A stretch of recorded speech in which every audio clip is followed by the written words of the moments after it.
Hola, muy buenos días a todos. Agradezco mucho la oportunidad de participar en este distinguido homenaje a Matthias Geritz, aunque sea solamente por video desde Pittsburgh.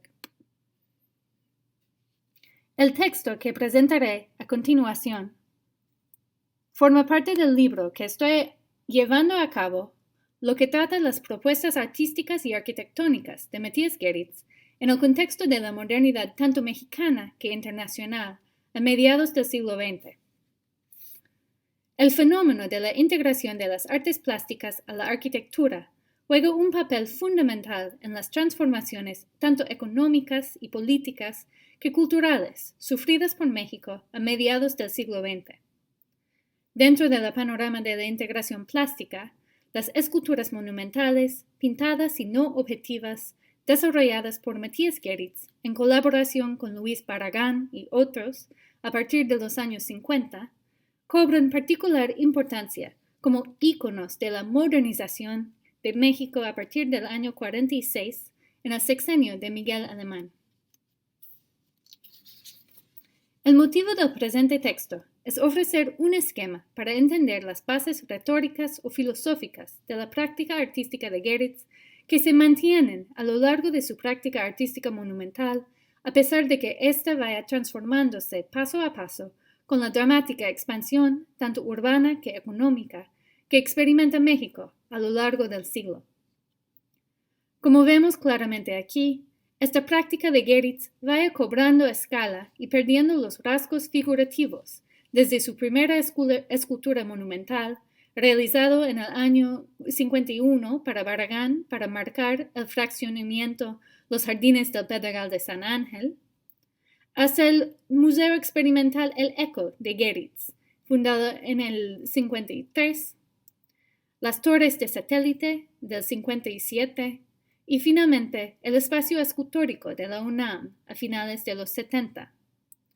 Sustento que, a pesar de la reducción del lenguaje de formas que acompaña esta expansión de escala en las obras de Geritz, nunca pierde su afiliación al principio que estableció cuando lanzó su práctica artística por primera vez en España en el año 45, en las vísperas de la Segunda Guerra Mundial.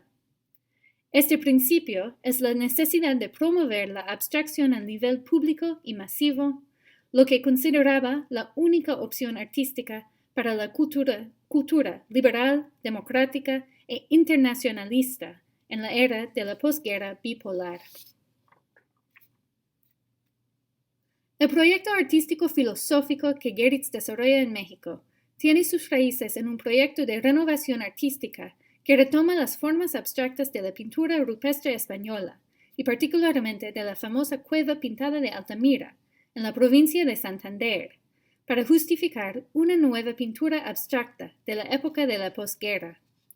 Al contrario del proyecto de arte concreto impulsado en Alemania Occidental y en el Brasil en los mismos años, la nueva pintura promovida por Geritz y sus colegas en España no encuentra su base en las formas concretas o racionales, sino en las raíces de la producción humana, alejadas de las preocupaciones de la política moderna. En España, Geritz se convierte de historiador de la pintura europea decimonónica, formado en Berlín a lo largo de los 30 bajo el régimen nazi, a un artista moderno occidental de la plena posguerra. Es en el año 47 que entra en lo que más tarde identifica como su periodo de Altamira. Cito, profundamente primitivo, definitivamente abstracto. Entre las formas que desarrolla son sus primeros animales, tal y como lo ha demostrado el historiador de arte español César Calzada. Las obras de Geritz del periodo de Altamira adoptan el estilo gráfico directo de las reproducciones de las figuras rupestres de 2 o 4 patas que se encontraron en diversos sitios en España.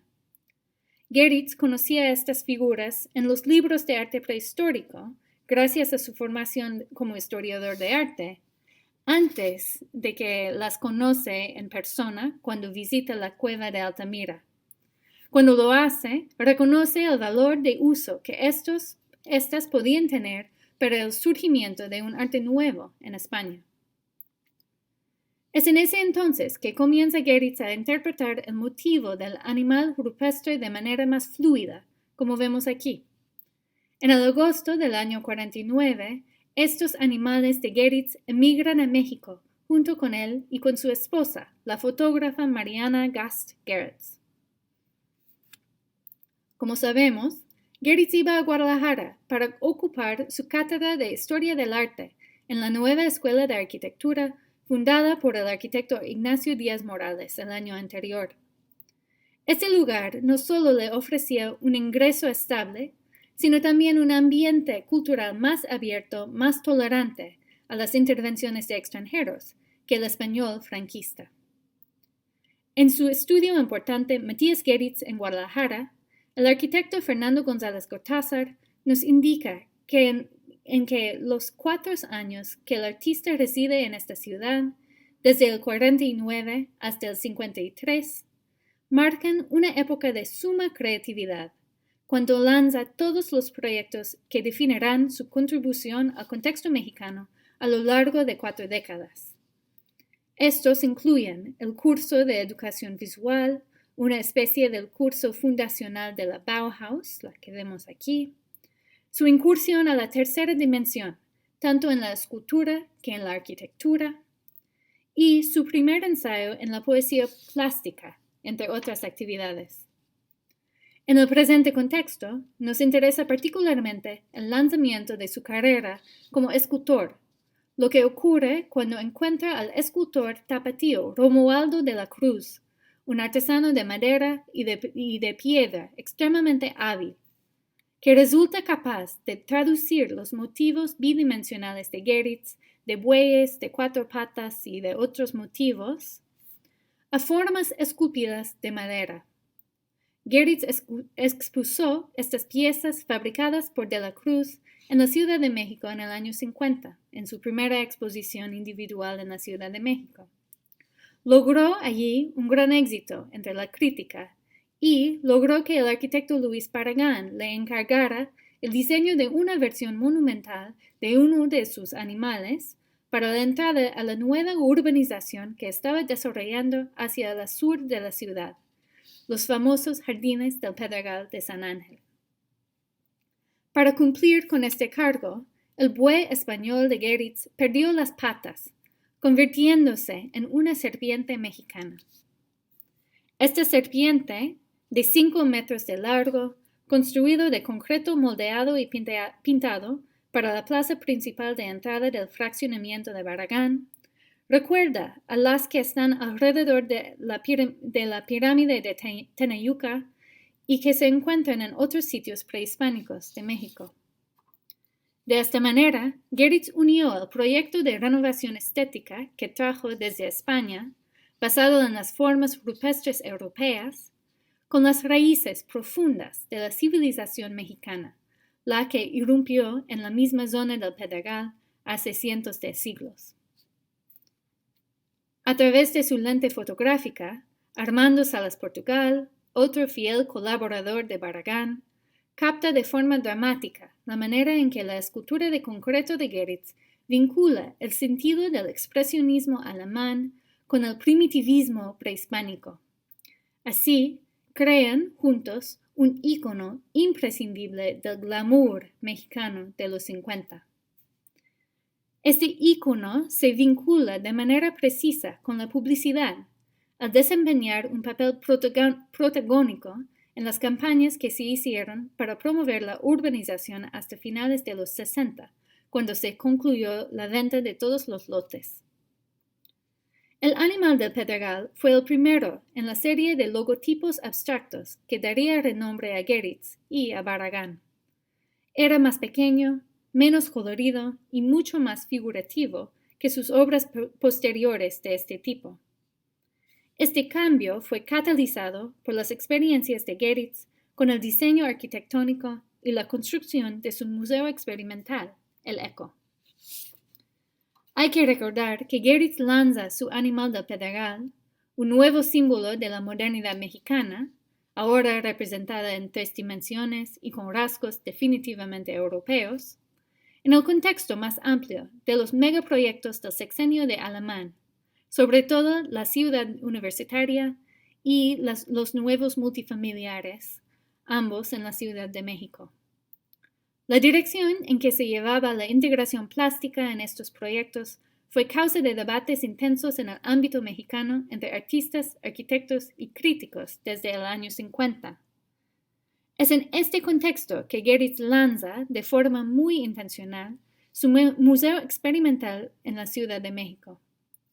Al recibir una comisión del galerista Daniel Montt para diseñar una galería de arte que a la vez funcionaría como restaurante y bar, Geritz aprovechó la oportunidad para concebir un tipo de espacio completamente nuevo, un centro de arte privado en el que artistas e intérpretes se reunirían para producir obras in situ. Sin preparación arquitectónica, Geritz concibió el ECO solo como una serie de bosquejos rudimentarios y diseñó el edificio ahí mismo, improvisando las alturas, ángulos y profundidades de los toscos muros de concreto reforzado en el momento de su levantamiento. Esta experiencia de primera mano con las posibilidades y las limitaciones de la construcción en México, la que seguía llevándose a cabo mayormente con materiales tradicionales en lugar de nuevas tecnologías, fue crucial para el desarrollo del discurso de arquitectura emocional que Geritz concebió en el año 53. También fue crucial para la interpretación expresamente mexicana de la monumentalidad que propuso en sus formas urbanas pintadas. La arquitectura emocional, concepto al que también se adhirió Barragán, era una búsqueda antirracionalista y antirrealista de la integración del arte y la arquitectura, dirigida a estimular las emociones. Como lo ha demostrado el historiador de arte y curador Daniel Garza Ucebiaga, Geritz no especificó precisamente cuáles emociones quisiera estimular. Esta ambigüedad le permitió atribuir una gama de significados al término y a las obras que se aplicaba a lo largo de las décadas. A partir de su experiencia con Barragán en el Pedregal, Geritz utilizaría el color como componente clave de sus esfuerzos para provocar las emociones mediante la integración del arte y la arquitectura. La historiadora de arte Rita Eder ha notado que, cito, puede decirse que hay una audacia colorística que es peculiar de la cultura mexicana. Los azules, blancos y ricos rojos oxidados tienen un papel esencial en la arquitectura vernácula mexicana. Estos fueron apropiados por la arquitectura modernista de Juan O'Gorman a finales de los 20. La utilización que O'Gorman hizo del color para modificar los términos de la arquitectura europea funcionalista para el contexto mexicano fue un importante precedente para las yuxtaposiciones posteriores que realizaría Barragán con atrevidos colores en las paredes. Cito, «El concreto no debe verse sin pintura», pronunció Barragán en una entrevista en el año 81. «Es horroroso si no». Es bien conocido que el artista Jesús Chucho Reyes Ferreira, tapatío residente en la Ciudad de México desde los años 30, jugaba un papel importante en los diseños de Barragán desde los 40 como consultor de color. Al llegar a México en el 49, Geritz comenzó a acompañarlos en sus visitas al Pedregal. Su propio acercamiento al color sale de estas experiencias. En una esquina del patio abierto de El Eco, que Geritz, en su manifiesto de la arquitectura emocional, describe como, cito, punto final de la serie de emociones que el espectador debía experimentar mientras paseaba por el edificio, construyó un muro alto, angosto y amarillo canario, que marca el primer ejemplo del color en su práctica monumental. Al pintar este muro, Geritz lo convirtió en obra de arte.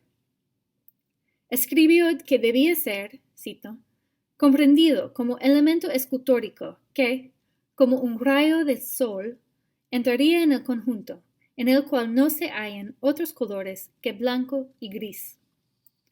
El intenso amarillo del muro parecía invitar a los eruditos a vincularlo con su legado alemán, en particular con el expresionismo tanto del pintor Vasily Kandinsky que el arquitecto Bruno Taut. Como extranjero residente en México, Geritz desplegaba este color audaz dentro de este espacio privado dedicado al arte abstracto con el fin de incitar escándalo y controversia en el ambiente mexicano. Esto, noto, lo hizo justo en el momento en que Rivera y Siqueiros lanzaban ataques contra él y otros supuestos apolíticos en el campo del arte, en un esfuerzo para mostrar la continua relevancia de su propio enfoque realista. El mural amarillo de El Eco se convirtió en la tarjeta de presentación de Geritz y sirvió de prototipo para los diseños esculturales monumentales en los que después colaboraría con Barragán y con otros. Después de la construcción de El Eco, las esculturas de Geritz fueron adquiriendo mayor monumentalidad y fueron marcadamente más abstractas. A mediados de los 50, con su colaboración en los Jardines del Pedregal como precedente, Barragán invitó a Geritz a diseñar esculturas monumentales para las plazas de entrada de dos nuevos proyectos de bienes raíces. Siguiendo la línea establecida con la Torre Amarilla, estas dos fueron no objetivas, en concreto reforzado y pintado.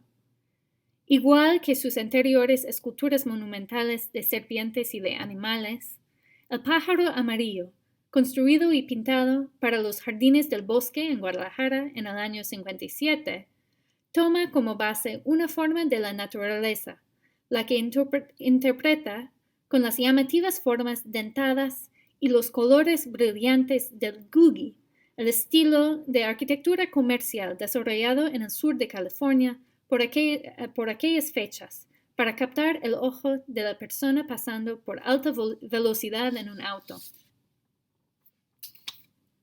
En el mismo año, Barragán pidió a Geritz asistirlo en el diseño de la otra plaza de entrada escultural, esta vez para Ciudad Satélite, un proyecto en las afueras de la capital planificado por Mario Pani.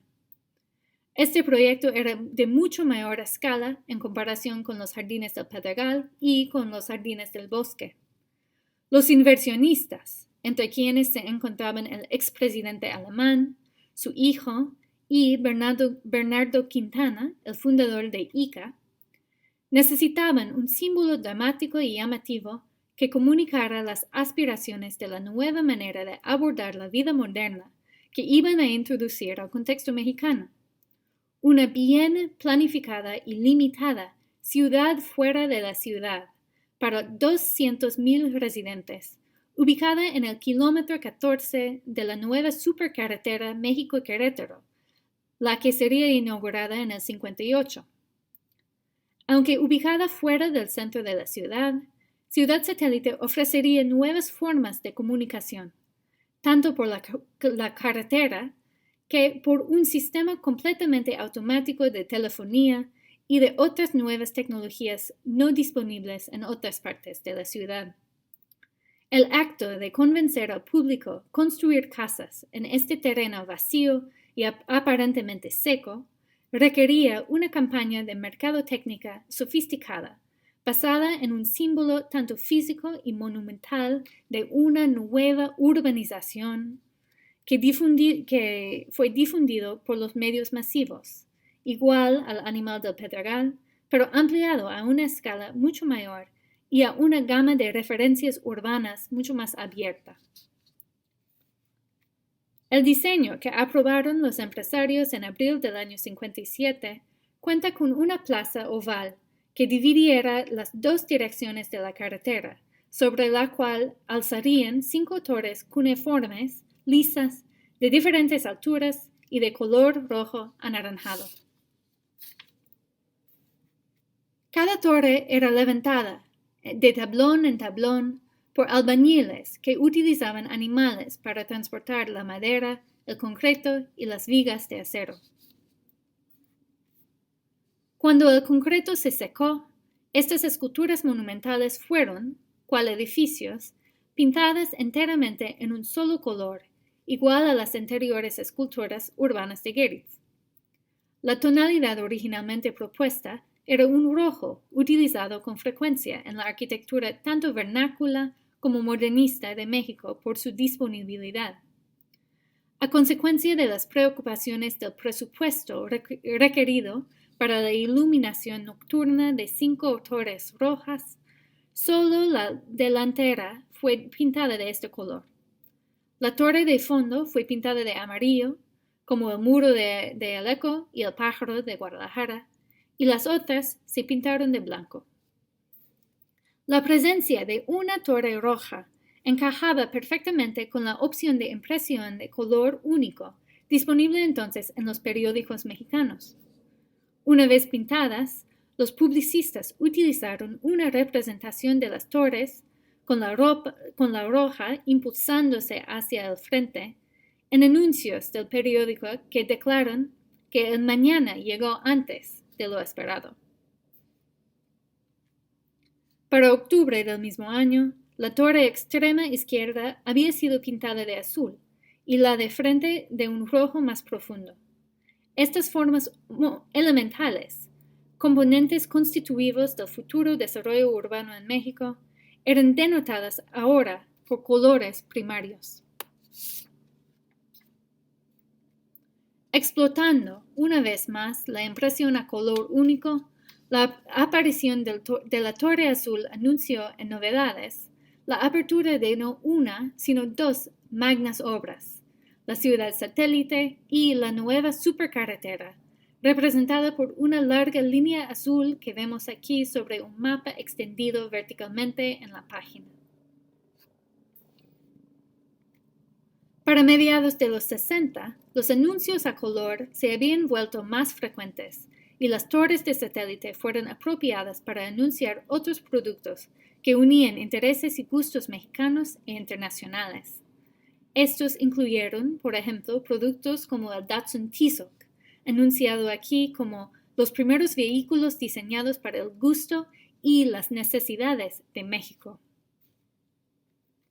Geritz, mientras tanto, negaba la naturaleza colorida de las torres para remarcar su carácter modernista en lugar de comercial entre sus amigos y colegas en el extranjero. El artista envió a sus contactos en Alemania y más allá juegos de dramáticas fotografías en blanco y negro tomadas por Mariana, su esposa, sin mencionar que las torres estaban pintadas. Esta omisión por parte del artista sugiere que el colorido era un valor inherentemente local, más que internacional. Solo envió vistas no objetivas, cuidadosamente recortadas, tomadas antes de que el fraccionamiento siguiera desarrollándose. Las imágenes evitaban así de comunicar cualquier alusión a la naturaleza lucrativa del desarrollo. Estas fotos, las que se ajustaban a las normas de las revistas especializadas de arquitectura internacional, fueron el medio por el que Geritz obtuvo gran renombre por sus esfuerzos en el extranjero. Para el año 67, cuando la televisión a color se había convertido en la norma en el mundo industrializado, la división que asociaba el color con funciones comerciales y el blanco y negro con intenciones estéticas, había sido disuelta casi por completo. Este fue el momento en que el color de las torres comenzó a funcionar en el mismo tiempo como valor tanto local comercial que internacional modernista. Ese año, los colores de las torres cambiaron de manera dramática, asumiendo las tonalidades de rojo anaranjado propuestas originalmente por Geritz y por Barragán. La razón de esta transformación cromática fue el surgimiento de Lomas Verdes, un nuevo fraccionamiento adyacente a Ciudad Satélite que Barragán y el arquitecto Juan Sordo Madaleno intentaron desarrollar en estos años. Nuevos anuncios aparecieron en los periódicos explicando que el maravilloso proyecto de ayer simbolizado por una pequeña reproducción en blanco y negro de las torres de colores primarios, se había convertido en una grandiosa realidad, simbolizada por las torres rojizas. Resulta notable que nunca se especifica aquí el nombre o la ubicación de esta nueva zona. La responsabilidad de comunicar dónde y qué es depende enteramente de la forma y el color de las torres. Este fue el punto en que Salas Portugal produjo su famosa serie de fotografías a color de las torres anaranjadas, tan frecuentemente asociadas con la obra de Barragán. Mientras tanto, Geritz quedó cada vez más asociado con el esquema de colores primarios, particularmente en virtud de la cobertura internacional de los Juegos de la Olimpiada de 68, en los cuales estuvo estrechamente involucrado.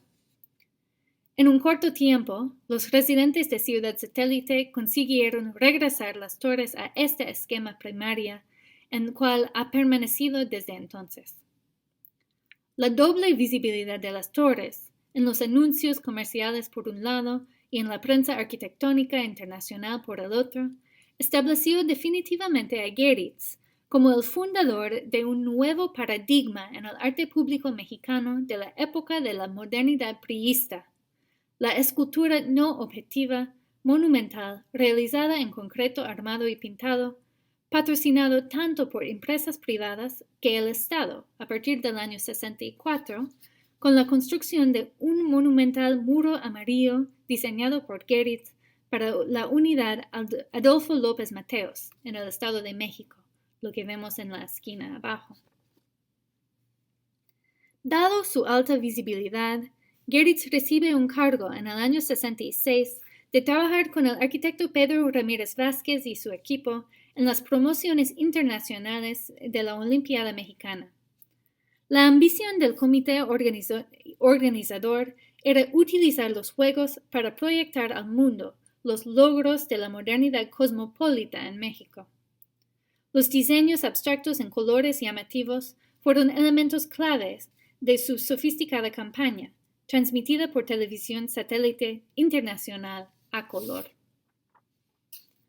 Además de su papel funcional de señalamiento, el color se desplegaba en la Olimpiada como un valor, a la vez profundamente local y sofisticadamente vanguardista, anunciando la participación de México en una red internacional. Aunque Geritz diseñó una de sus ahora características esculturas monumentales, no objetivas y pintadas, este grupo que vemos de columnas, que se llama la Osa Mayor, para el Palacio de Deportes, su actividad olímpica más importante fue el de invitar a 21 escultores, representantes de cada continente, a México para diseñar cada uno una escultura monumental que sería construido a lo largo del ramo sur del periférico, formando así una ruta internacional de la amistad. Estas esculturas debían seguir los términos dispuestos por las formas urbanas del propio Geritz, ser no objetivas, construidas en concreto y pintadas de colores brillantes. Con la ruta de la amistad, Geritz creó un contexto internacional para sus propias obras emblemáticas, utilizando los recursos de su nación adoptiva para afirmar que sus coloridas formas monumentales, emergidas directamente de las condiciones y las necesidades locales, tenían una relevancia internacional y que eran compatibles con la aparición de la televisión a color. La reunión internacional de escultores que organizó Geritz en México en el verano de 68 marcó la ocasión en cual Barragán, el colaborador más importante de la carrera de Geritz, exigió por primera vez en público ser reconocido como coautor de las torres de satélite, las que fueron sobre todo identificadas con Geritz en este entonces. En la estela de la controversia, Geritz se comprometía más y más a la idea de la obra monumental anónima, ofrecida como un servicio público. Es en este espíritu que regresa, finalmente, al Pedregal, 30 años después de su primera visita, para dejar, junto con un conjunto de una generación de escultores abstractos más jóvenes que surgió en los 60, una huella profundamente monumental, profundamente geométrica ahora, en la misma tierra antigua que dio a la luz hace décadas su primer paso como escultor de una nueva modernidad mexicana. Gracias.